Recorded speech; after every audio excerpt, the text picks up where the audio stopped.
win. Ryan's when it's time to begin. It's on the Rewind around with John Pollock and Wai Ting. The A-team that makes sense of these things we see in the ring every week on TV. It's Rewind around for Monday night. Download a Tuesday morning from the Post Wrestling site. It's Rewind around for Monday night on USA Now on the John and Wai Take the Mic.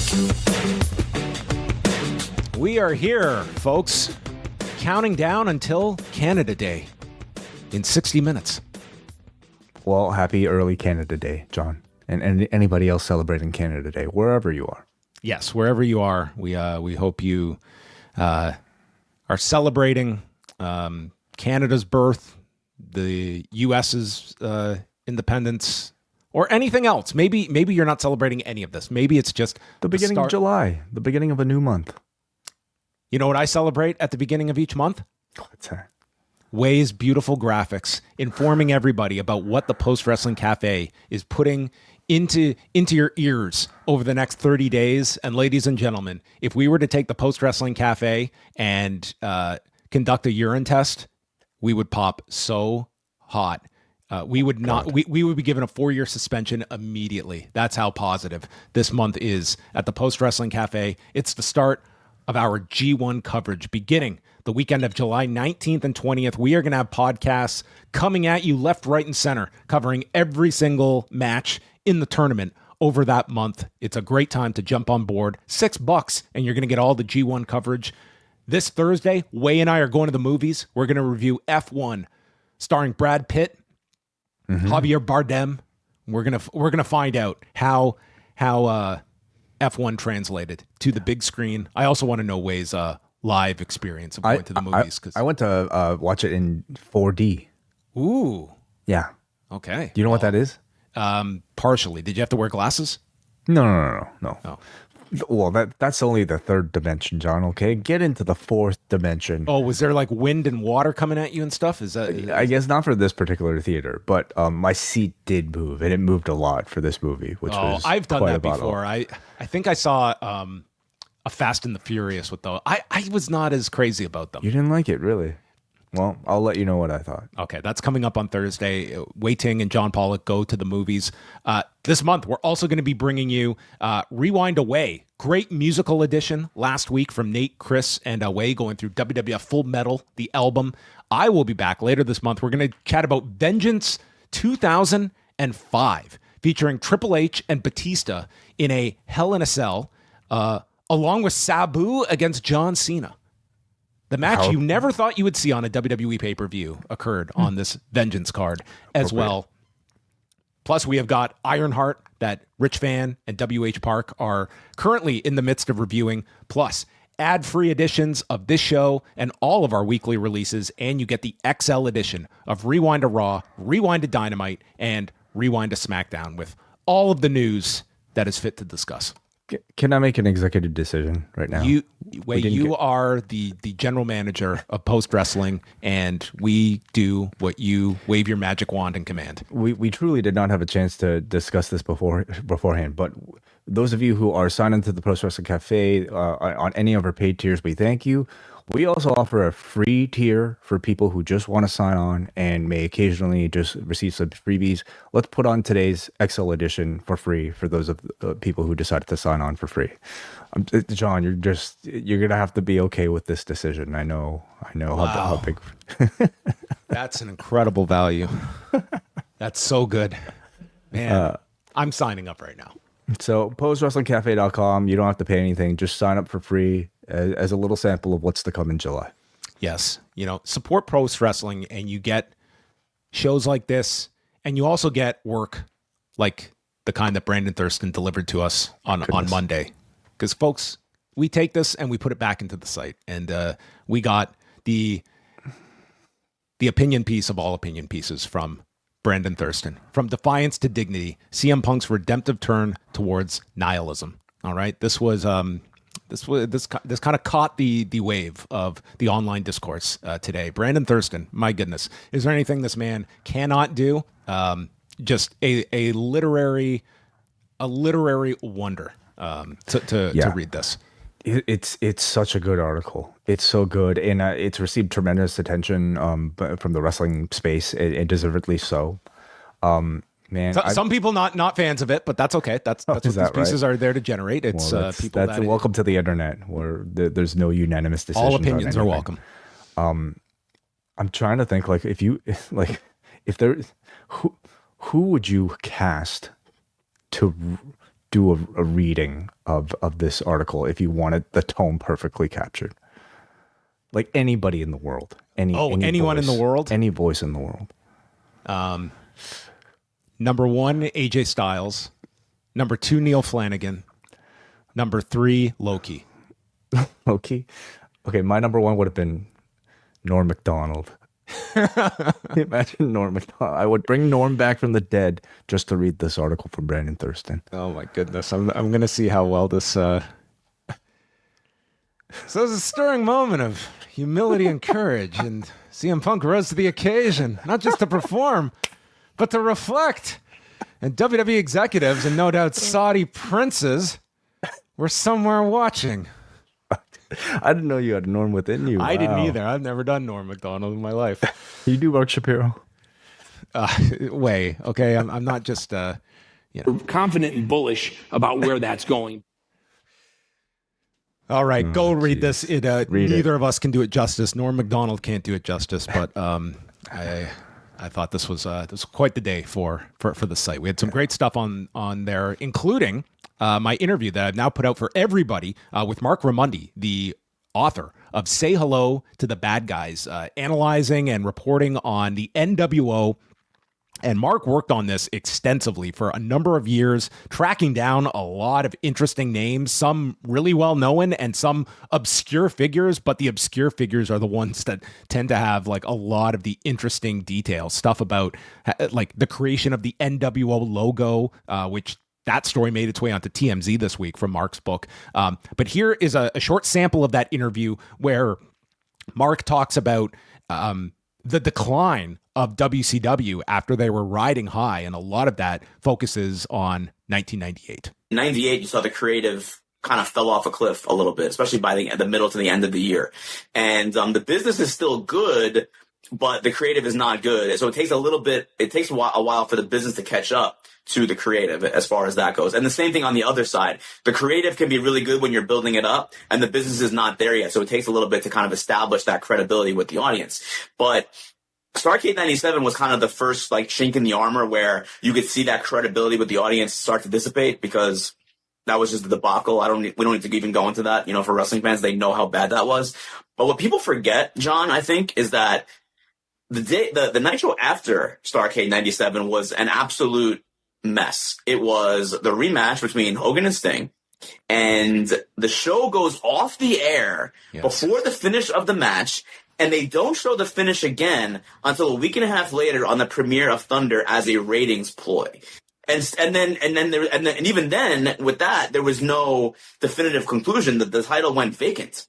So it was like Starrcade 97 was bad, but you could have passed it up the next day. You could have made it right and moved on and still had a sustained, coherent, creative direction. You're pretty much giving like the middle finger to your audience that has been investing in this Sting character and this storyline for over a year, because now you're going off the air and you're not showing it until, as a draw to get people to watch the new show. That was so kind of crummy of them. That was really kind of like cheap of them. That could have been like the big celebration of WCW, Starrcade 97 and beyond, and Sting wins, and maybe that's the end of the NWO, or at least that part of the story arc.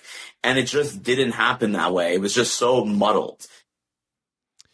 So for more of that, you can go to postwrestling.com or on the Post Wrestling YouTube channel, chatting with Mark Ramundi about all things NWO. Plus, I did talk to him a bit about his move, going from covering MMA for ESPN to now he's covering the Atlanta Falcons of the NFL, and why he made that decision to exit MMA when he did, and some of his thoughts on like where the media industry was going in MMA, and also being, working for ESPN as, which is holds the broadcast rights for the UFC. So great discussion with Mark Ramundi that is up at postwrestling.com.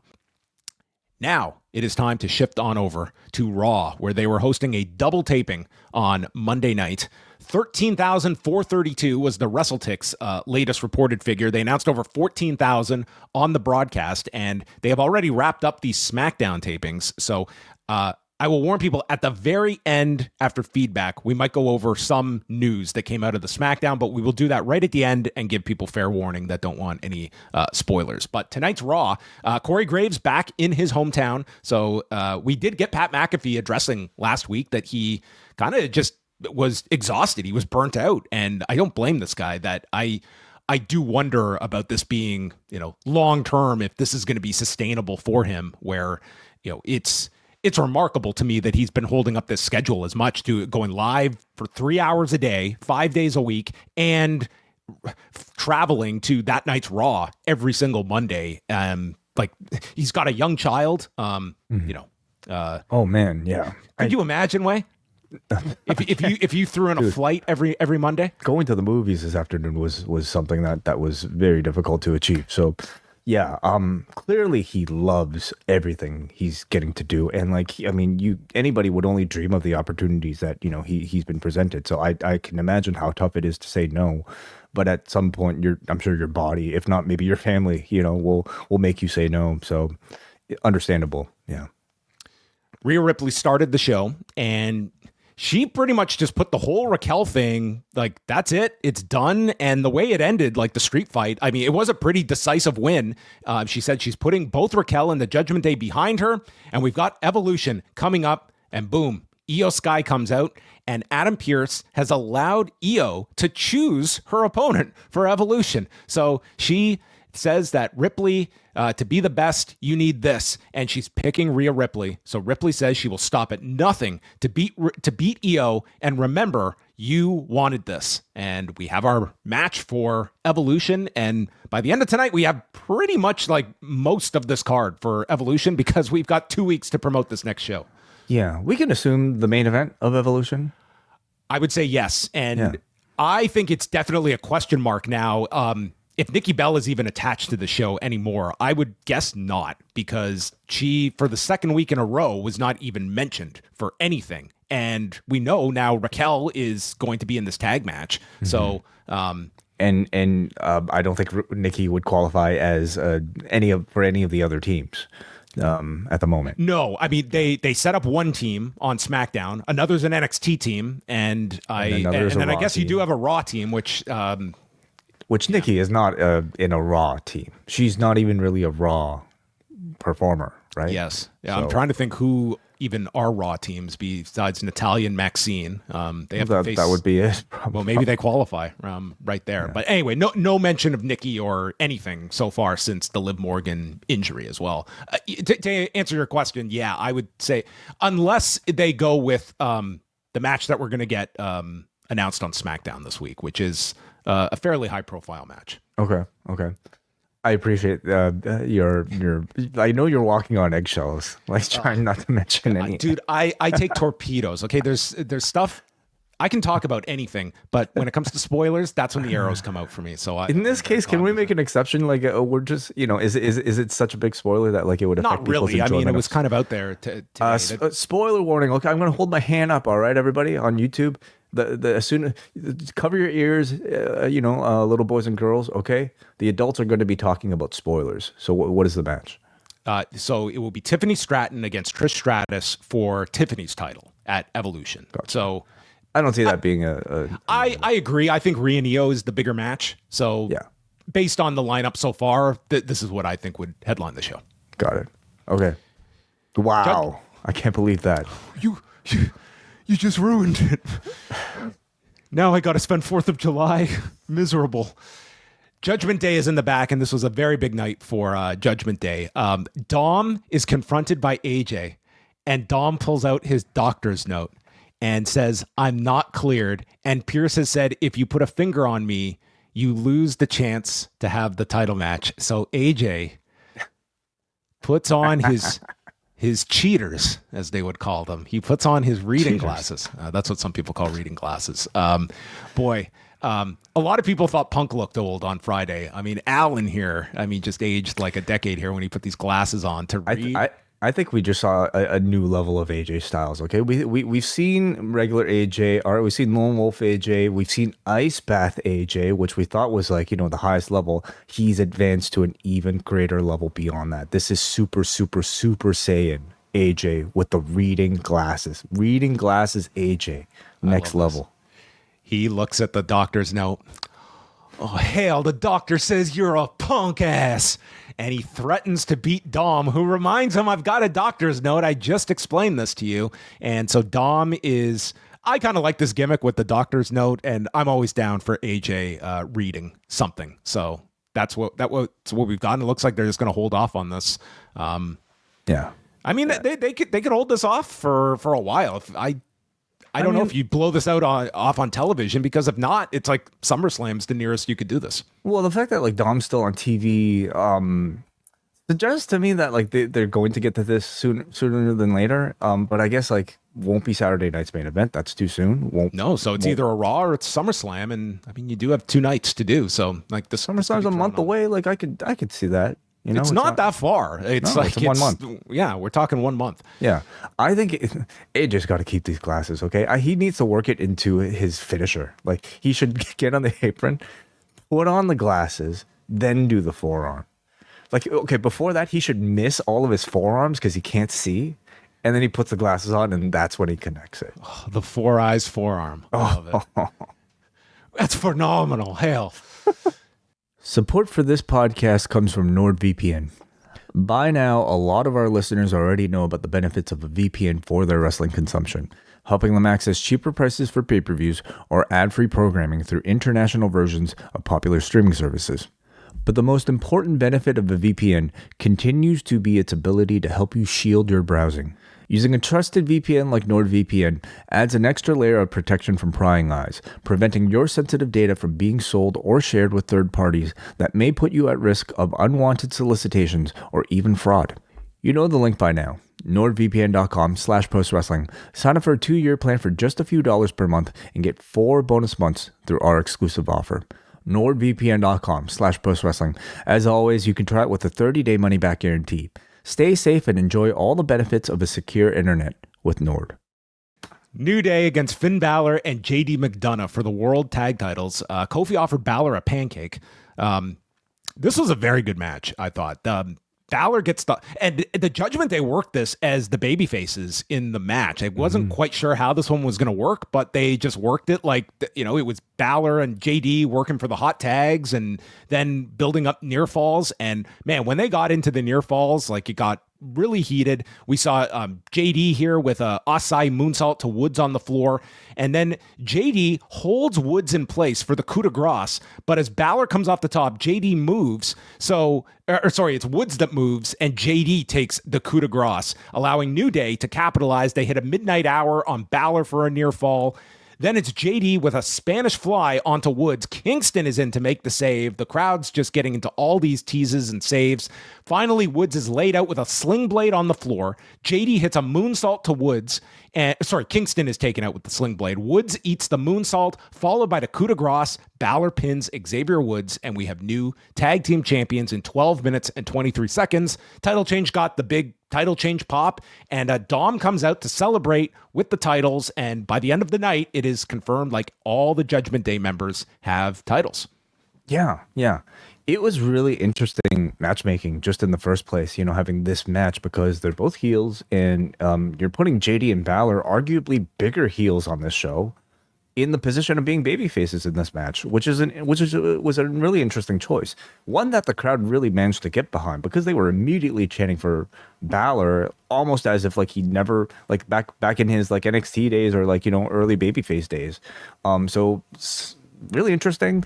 And all of that leads me to think that this might have been a very late decision to make. And how much of it had to do with Liv Morgan's injury, speeding things up.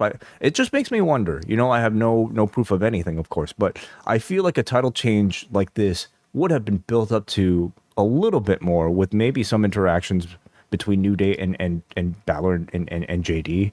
This felt very abrupt. It was very abrupt, but it was also something that you needed a new team in the mix. So I did like it from that standpoint that you've now established Balor and JD as a serious team in this division and somewhere for them to be. But yeah, it certainly like kind of came out of nowhere. And I think that was part of it. Like the crowd, they were popping for the near falls, but I don't think they necessarily expected to get the title change, but kind of serviced like the bigger Judgment Day story that they were telling tonight. And now we await to see how active like JD and Balor will be, because it wasn't their gimmick before. It was the New Days that these two would never defend their championships either. Yeah, it's everyone's gimmick in the tag division that we never wrestle with these belts. And we wonder why the division isn't really much of one. Jackie Redmond spoke with Bayley. She still wants the IC title from Becky, but Lyra got in my business. So Lyra walks in and she is just completely blown away by this statement and says, "You didn't return my texts." So this is war. Lyra was going to apologize, but I don't know who you are anymore. It's like, you literally cost this woman the match last week. Like, she had it won and you dove into the ring causing the DQ. She's absolutely owed an apology, Bayley is. So should have answered the text, man. Come on. Adam Pearce, the superior general manager, walks in saying, "I knew this was going to happen. I've booked a match between you two tonight in a number one contenders match to determine who Becky will face." So he did not just leave the last hour open. He knew that this problem has been brewing. He knows that texts have been sent and not responded to. He knows that they get into the same building, they will argue, and we will get a reason to do our match. So Adam Pearce is thinking many steps ahead. Yeah. What if they didn't have this interaction? What if they're just like, "Hey, sorry about that last week. You've got no issues with you. Let's move on." It'd be like Vince McMahon with Brett and Sean, where he would just go back and forth and just, "Hey, did you hear what Brett said about you?" Yeah, essentially. I think Lyra continues to really break out of her shell in these sort of backstage segments. We always knew she was a great wrestler, but I think she's proven to be a very capable performer with this sort of dialogue heavy, you could even say acting heavy, sort of roles. And she's got really good chemistry with Bayley. And I think Bayley's doing a great job too. So I'm actually enjoying all of these. Both of them are very well rounded, as we will discuss in the match itself. But first, Way, it's time to turn back the clock. And I thought that hearing Punk Life was going to be my trip back 20 plus years ago. But then we got the beautiful music of 3 Days Grace with Dominate for Bill Gold. I have not thought about this band in 20 years. I had to look them up. I was shocked to find out they were actually still active and that they had careers that had, like, at this point lasted, 40 years, 30 years at least, Crazy. Yeah. Well, Bill Goldberg, who hates everything about Gunther, this was a really good video package, like chronicling like all his WCW big moments, his not so great 2003 WWE run that editing can save anything, and then the return in 2016 and right up to the present with Gunther. Really good piece that they put together here on Goldberg. This is how you promote Goldberg, is these short bursts, highlights. I mean, he is 3 Days Grace. 3 Days Grace. Any band from the 90s, but extra points for, I guess, a Canadian one-hit wonder. Yeah. Yeah, it was going to be either this or Good Charlotte, and they made the right choice. That's more 2000s, Like, if you want something from like I don't know, 1999. Yes. Yeah, well, that was our involvement of Bill Goldberg on this show. Sorry, this photo is just like, man, it feels like he's just looking right into my soul. Oh, that's his appeal. About as good of a way. Like, I don't think Goldberg showing up would have really done that much better than what this video achieved. It's especially because, as we'll discuss in the interview with Gunther, I don't know how Goldberg would have been received in Pittsburgh tonight. We know how he'll be received in Atlanta. They will cheer for him as a babyface. But in Pittsburgh, I'm not so sure. There was a replay of Penta breaking Chad Gable's arm last week with the sacrifice, and we get Gable in a sling telling American Made that they've got to hold down the fort while he's gone. And Pierce makes a joke, "I guess we won't see El Grande Americano for a while." And Gable responds, well, you never know. And he tells Ivy Nile to conquer Stephanie Vaquer and for the Creeds to fulfill their potential and listen to Ivy. Ivy's in control. Yeah. I mean, obviously unfortunate injury, but it's giving a chance for the Creeds and for Nile to get more into a speaking role. So I wonder if they're ready, honestly, especially if they're having to replace like a Chad Gable, which is very difficult. But I think this group is going to be hurt without having the central mouthpiece unless one of these three really step up in. I think it'll role. be the new El Grande Americano. Well, yeah, we will get to that part. Balor and McDonagh meet with Pearce and Aldis, and Balor suggests that Raquel keep the tag titles and gets to pick a new partner, and suggests Roxanne Perez. And Aldis and Pearce agree, but they have to prove that they are worthy of being champions. They will defend at Evolution in a 4-way match with a team from Raw, a team from SmackDown, and a team from NXT. Rusev against Sheamus. We had the mention here. This is what everyone took away from this was Michael Cole name dropping Alberto Del Rio when he was mentioning the members of the League of Nations. I don't know how much you really read into. I read nothing into that. I mean, it's a factual thing. Like he mentioned Del Rio the way he, I don't know, would mention any wrestler, no matter where they were employed. Yep. What a memorable unit this was.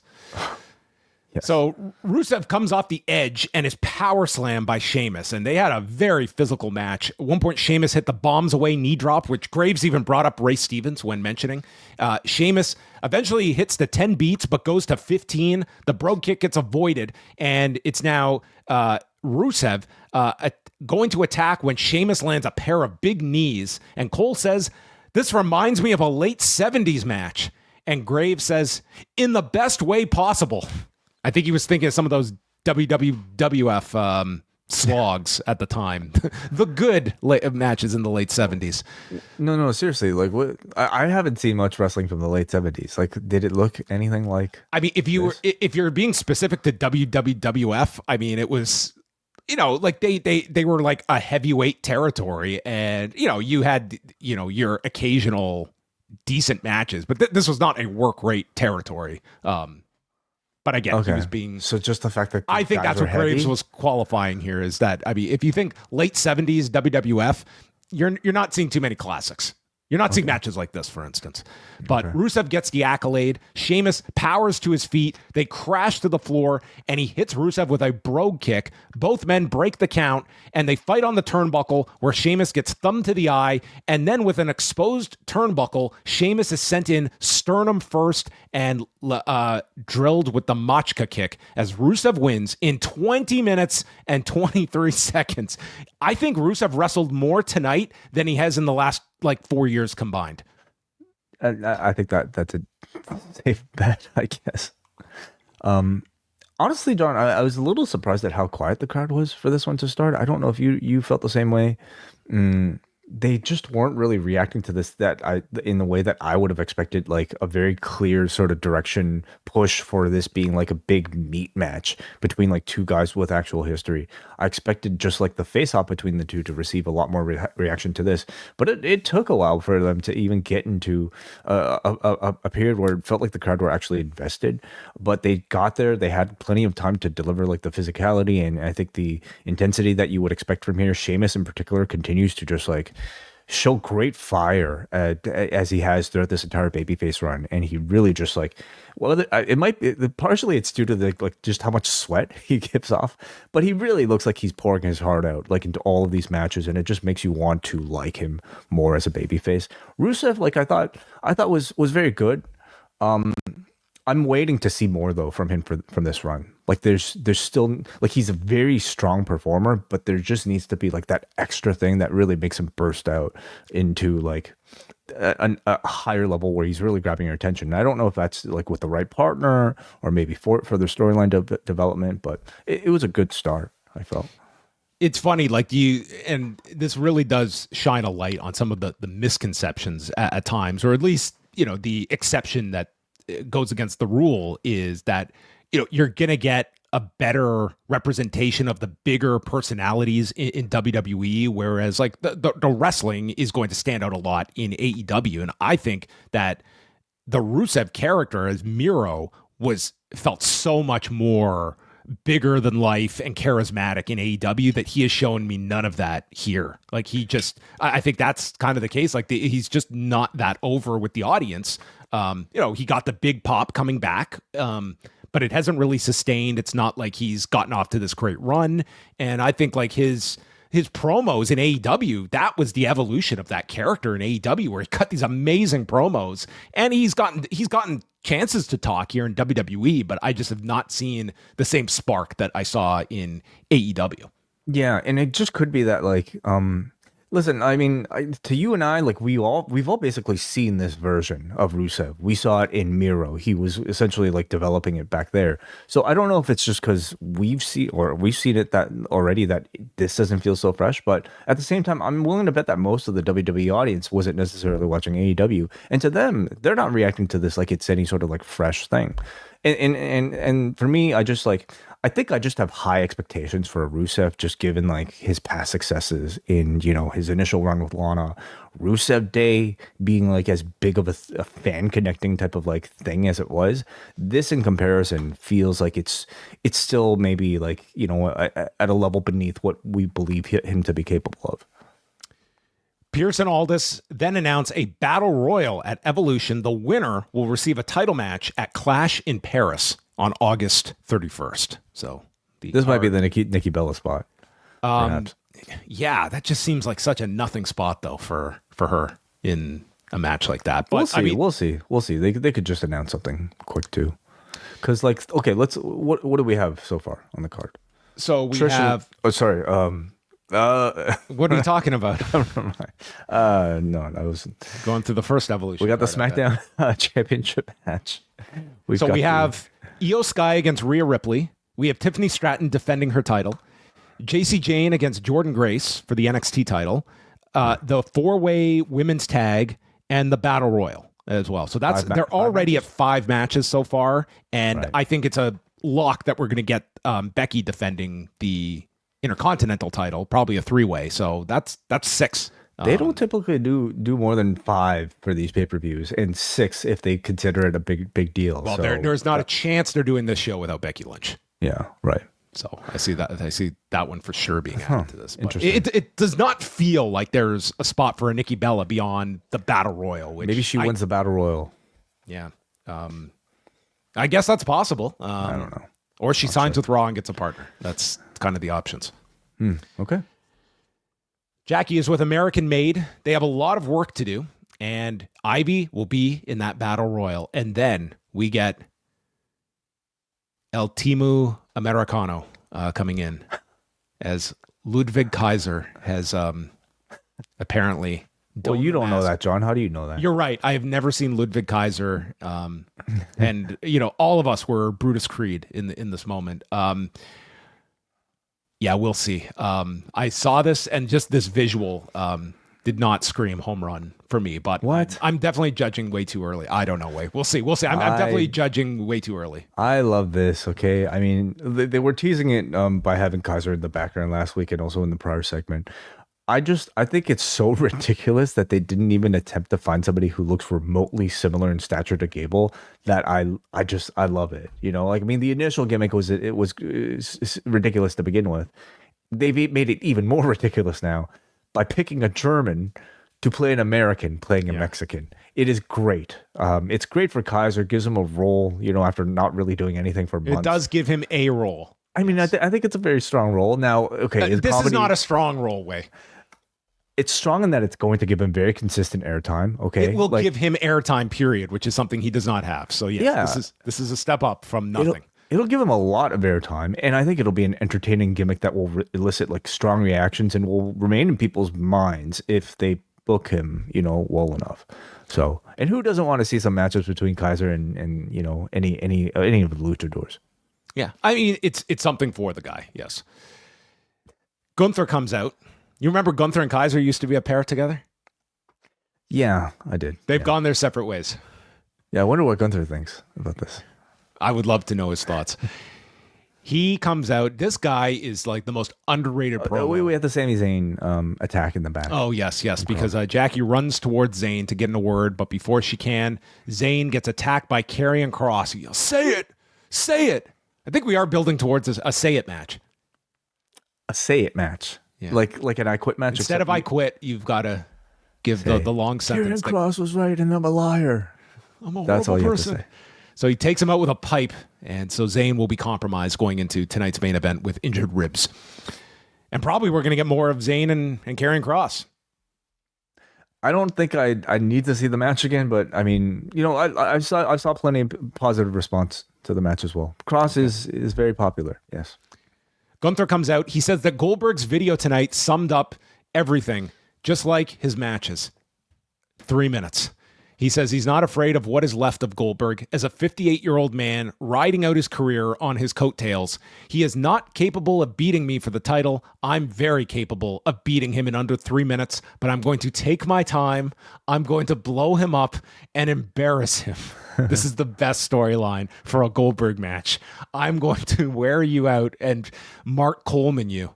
He is the biggest bully around here, and I'm going to treat you like a piece of crap at Saturday night's main event. People are asking if Goldberg still got it.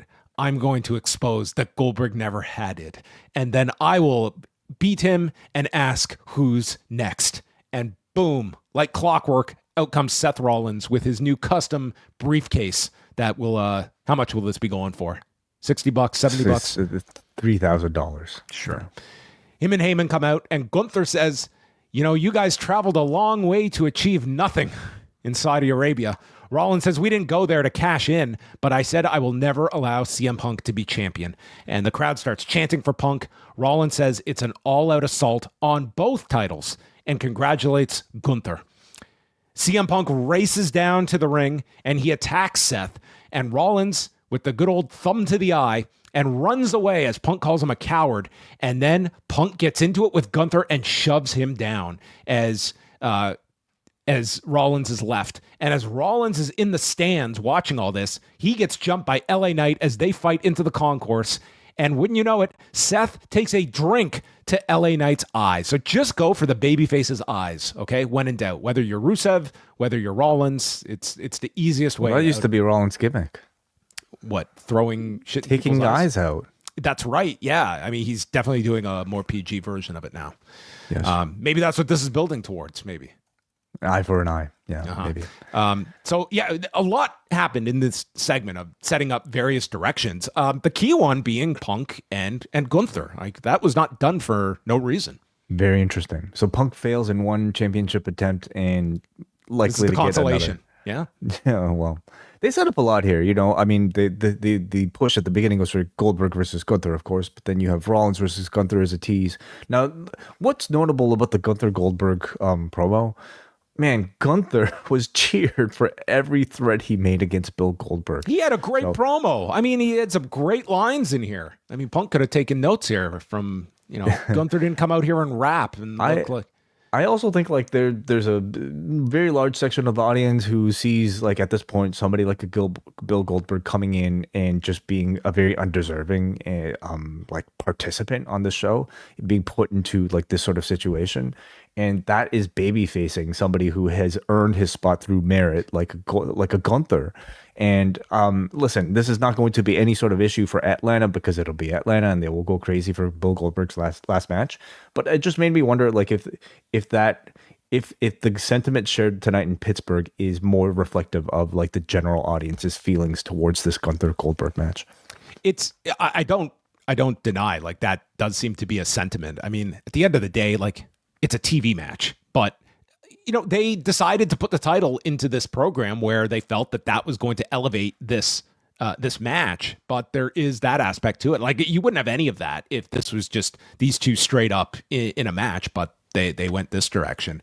Yeah. And then what do you see right now as like the Punk direction through the next like month or so? Because obviously it doesn't look like he's not going to be doing anything on set, or at least probably not having a match at Saturday night's main event. So we're looking toward SummerSlam. Yeah, I mean, I think you had suggested Punk and Rollins at SummerSlam. That feels like it's, well, listen, Gunther is also a really big match, maybe even for a better match. I agree, Punk. and like it's almost like you have Rollins in the background now with the briefcase. Like up until like this angle here, like they certainly did this Punk Gunther thing with like a purpose, and the people reacted to it in a big way. So yeah. And of course, you got Rollins versus Knight, which they did announce for Saturday night's main event. So I have to imagine Punk will probably get involved in Rollins versus Knight. You would think, right? Have some sort of involvement in that segment. That's possible. Gunther will be there. That'll main event. I'm just trying to think if like we'll see a Gunther Punk interaction as early as a Saturday night's main event, or if that's something they do afterwards.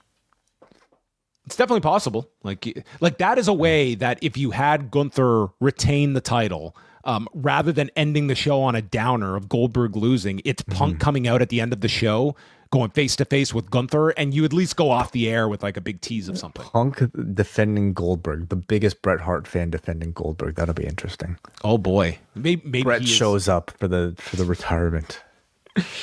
I was just kidding. I didn't care. Bret comes out and retires Goldberg by costing him the match. Goldberg spears him and he's got the plate on. Oh, yeah. Judgment Day are with all of their belts, including Roxanne Perez, and Raquel is asking, we're replacing Liv just like that? And Balor mentions, I had my own shoulder injury. I know how long it takes to rehab. So Raquel reluctantly goes along, and they hold a vote, and they all agree to allow Perez as the new member, and thus turning Liv Morgan babyface upon her return months down the road.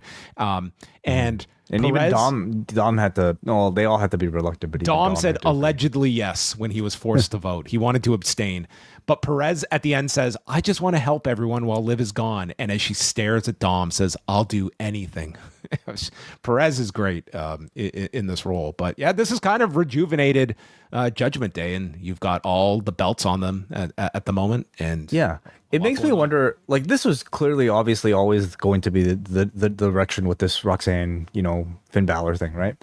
So I guess I'd always wondered, or I'm wondering how they would have got here without the Liv injury. Because it almost felt like the Liv injury was so, like, worked so perfectly for this scenario. It's worked in very well for the story they were telling with Roxanne Perez, instead of having her as kind of the understudy that was maybe, her and Liv were kind of at odds, or like we know it would have been like Liv and Nikki for Evolution. So you wonder how much this would have even been focused on going into Evolution, where you could have argued that was presented like that would have been the main event of the show. Oh man, I can't do that. But I mean, they kind of shot it. No like title it was like at stake. Big match. Yeah, maybe not. Yeah. Then we had a Kairi Sane video. This felt like this was WWE getting into AI production here. Unless they rented out this. It just felt like a very high budget production, like similar to what they like videos they shot in the past, like it with the green screen. Yeah. She doesn't talk big, but fights with heart and honor. She's a former NXT and tag champion. She warns all the champions that she will have their gold, every single one. So maybe she's coming for everybody at Evolution. Belt collector, okay, Mercedes Moné, watch out. She is not afraid of anything. She doesn't run from the storm. She runs into it. And the Pirate Princess is here. So is there a storm coming for Jade? Oh, interesting. Yeah. Still on different brands, John. How would that ever be possible? How would they possibly get around that impossible obstacle? It seems like they are like actually making an effort to push Kairi Sane. Like she's been back. She's been like just a mere background player. You could say like the lowest ranking member of Damage Control at times. Seems like they're actually making what Damage Control even exists at this point. Right. Yeah. It's like Asuka, Io, and Kairi. Like they're not even like a thing anymore. It doesn't exist. Yeah. No. But like there seems like they're putting some effort into giving Kairi consistent airtime. Gave her a really nice looking video here to promote her. So we'll see how far they take it. Bayley and Lyra Valkyria. This was the match that I thought they had a really nice match, but this was another one where it just felt like the audience was maybe realizing, man, we've got a long taping ahead of us. So Bailey uses a Boston Crab. Lyra reverses out. There's a superplex by Bailey. Lyra connects with the spinning neck breaker, and then Bailey responds with the sunset bomb into the corner, and they're trading bridges back and forth, and each pin the other with the shoulders down, and it gets ruled a draw in 10 minutes and 19 seconds, so they continue to fight into the crowd, and they eventually get separated, and you were left at the end of this thinking three-way match for Evolution, which I think everyone thought of. Yeah, I just can't imagine they're not doing a big Becky match on this Evolution show. Yeah. Well, SummerSlam feels like they're peaking already too quick for SummerSlam. But yeah, I'd probably think Evolution too. I thought it was a really good technical battle. I liked the match. Yeah, it was very strong match. But yeah, not a ton of heat this late into the show. And the finish, like, I kind of felt like Lyra getting her shoulders pinned felt kind of like forced, like not the best looking, but I thought it was very ambitious, you know? Yeah, well, maybe Jade Cargill and Asuka could have used some of this shoulder trappings to the mat for their match. Knight and Rollins are added to Saturday night's main event, and Jackie is chasing down Punk. He explains he has receipts for everybody and tells LA Knight to get to the back of the line with Seth Rollins, and LA Knight says, "I am the line." Yeah. What do you mean? What's notable about that? I don't know. I didn't know what that meant. I am the line. Get behind the line. And then he said, "I am the line." I am the line. I hope that's his new catchphrase. I am the line. Okay. Zayn's getting taped up. He tells Penta, "Yeah, I'm still good." So they take on Bron Breakker and Bronson Reed. These guys are just an awesome looking tag team. It's unfortunate that they're above the tag titles, so they're probably never going for these belts. But if you put the tag belts on these two, be a fun run. You'd make those tag belts feel very important. They would only hold the belts if like they would want like Rollins faction to hold all the gold, similar to like what the Judgment Day do. Like that really is the function of the Raw tag titles right now. It's just to kind of like for a photo op. And not much more. They would be the Hurt Syndicate on Raw if they had the tag titles, where you would not have any believable challengers. Heyman tells Reed that Rollins has left on a jet, so we have no Rollins. They double-teamed, the babyfaces double-teamed Reed and Breakker, sending them out, and then Penta and Zayn did the Penta dance together before hitting dives. You and I should try that. I think my Penta walking days are over. Reed is in control of Penta after the break. They attack Zayn's ribs, but then he connects with an Arabian press, which is not great for the ribs, and he points to the sky, a la Sabu. And the sunset bomb is hit to Reed for a 2 count. Zayn avoids a doomsday device, and we go through a second commercial break. They pull Zayn away, and finally, after Reed misses a senton, he tags Penta. Penta, this was the best. So Penta hits the sacrifice onto onto Bron Breakker. And earlier in the night, we had seen the effects of this sacrifice where Gable has gone for months. I understand this is used in most of his matches, and it's not like it's debilitating. Bron Breakker not only didn't sell this, he got right up and military pressed this guy in the air. It's like, what was even the purpose of this? I totally, I feel like we've discussed this about, like, Penta. If not Penta, like, it would have been the Shayna Baszler or, like, somebody with a similar spot. If you can't both do it as like your sort of like punt level type of like, you know, once in a year type of like ultimate move, and also do it as a regular move in the match. You can't have it both ways. So I don't like it. I think he should just at this point save it for like a big moment where somebody has to go away for a long time. But I don't know. Yeah, this one was just comical. I mean, he just military presses him after this. Heyman distracts the referee, so Reed crotches Penta. This sets up the Breakensteiner and then a sit-out powerbomb. Zayn makes the save, and Reed misses the tsunami. Zayn comes in, goes for the haluva kick, but Braun cuts him off with a flying clothesline, and Zayn manages to lift up Reed for a suplex, but as he hits it, gets up and is speared by Braun in the injured ribs, and Breakker pins him in 18 minutes and 24 seconds. But a very good, I have to say, like, I thought the wrestling was very good on tonight's show. Like the 4 matches, like they were, some of them suffered from a lack of heat for some of them, but I thought generally the wrestling was pretty good on this show. Yeah, I thought this was a very strong match, and great match later here centered around Zayn's ribs, leading to that Bron Breakker spear. I really like Braun and Bronson as a team. And I hope I don't have to just say Bronson. I think they called them Braun at one point tonight. I think Punk called them Braun. Would that be a more satisfying name? Braun squared. I like them a lot as a team of these like highly athletic monsters. Great performance from Zayn selling the injury, and they did manage to really get this card by the end. So Braun spears Penta after the match. They go for a tsunami to Sami, but Jay arrives with a chair and beats the hell out of Breakker and Reed and just blasts them with the chair and stands with Zayn and Penta, ending the show. Mm-hmm. I would say, to me, in terms of star power, and I understand this because it's both a double taping and also because of the Saudi travel, but coming off of like Night of Champions, it felt like the show was lacking a bit in star power and clear direction. I mean, we did not have either, King of the Ring and Queen of the Ring winner, because both are going to be on SmackDown. No Cena, obviously, no Punk, no Cody. Well, you got Punk. Yeah, but it was so brief. Like, yeah. I didn't think it was like a meaningful, like, like there was a shove. CM Punk moment. Yeah. Okay. No, there was no rap though, unfortunately. No. Yeah. We've seen plenty of Punk already this past week. But a lot of development for the Judgment Day, which I thought this show was notable for, and they did make a lot of announcements for Evolution and also Saturday night's main event. Yeah, that's the thing. They've got this quick turnaround, and you've got like, we'll say 2 shows to promote. If you throw in NXT, they've got 3 shows to promote that weekend. I mean, that's just crazy that you've got to build for all of these. And you're kind of dropping some hints for SummerSlam as well. Mm-hmm. So, I mean, they have a lot to promote over the next like 4 to 5 weeks. And we got 2 SummerSlams as well. So they had to pack everything into this. But we got Evolution kind of like by the end of the SmackDown tapings, like you pretty much have a good idea of like the whole card, or at least most of it.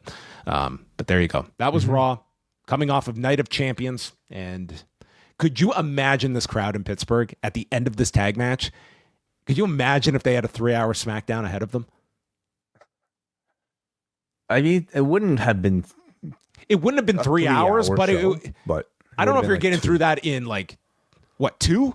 Well, this past weekend they had to do that, didn't they? They recorded the 3-hour show in how long? About something like 2, right? No, I don't know. It was still 2+ hours because you were still airing it with breaks and stuff on Netflix. So. Right. Spoilers? You want to go through them? Yes. Okay. We will. We don't have too much here, but the spoilers from SmackDown. So we mentioned Trish Stratus did show up in Pittsburgh, and she's challenging Tiffany Stratton for the title at Evolution. This was during a segment where Tiffany came out and she was interrupted by Jade Cargill, who will get the title match at SummerSlam. So I guess in theory, she would be getting the winner of this match. And Tiffany announced she would be facing Trish on July the 13th. Then we also had the opening segment with Cody and Randy out there, and Randy is still playing babyface, stating I couldn't pull the trigger, but I respect you, and blah blah blah.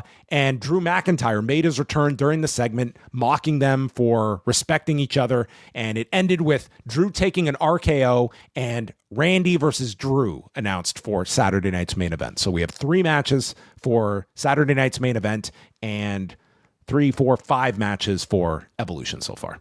Okay, so Drew's back after neck injury, right? Yeah, he's been out since the last Saturday night's main event. Okay, cool. So he's got Randy Orton. All right, we are going to say goodbye to everyone on the YouTube channel. We're going to take some... oh, wait a minute. This is... No, we are. If you want to join us for the XL edition, do sign up and become a free member at postwrestlingcafe.com. Again, costs nothing. But if you want to sign up for our G1 coverage and everything that's coming up for the month of July, $6 a month gets you all this stuff. If you want to sign up for beyond that, by all means, but $6 a month gets you access to everything we've ever recorded exclusively for the Post Wrestling Cafe, including these XL editions where John and I spent the better part of half an hour talking about WWE Unreal. John and Brandon Thurston breaking the news on a lot of those topics today. As well, Ben Askren, the latest on him, the latest on the Vince McMahon, Janelle Grant lawsuit, Zack Sabre Jr. winning the IWGP Heavyweight title, an update on Tom Lawlor, and also some ratings notes. So join us in the cafe. Yes. And while we always promote this at the beginning of the month, when you sign up, that's when your 30 days starts. So you get the full 30 days no matter what time of the month you sign up. So you can time it accordingly if you're swooping in for the G1. But all of that can be found postwrestlingcafe.com.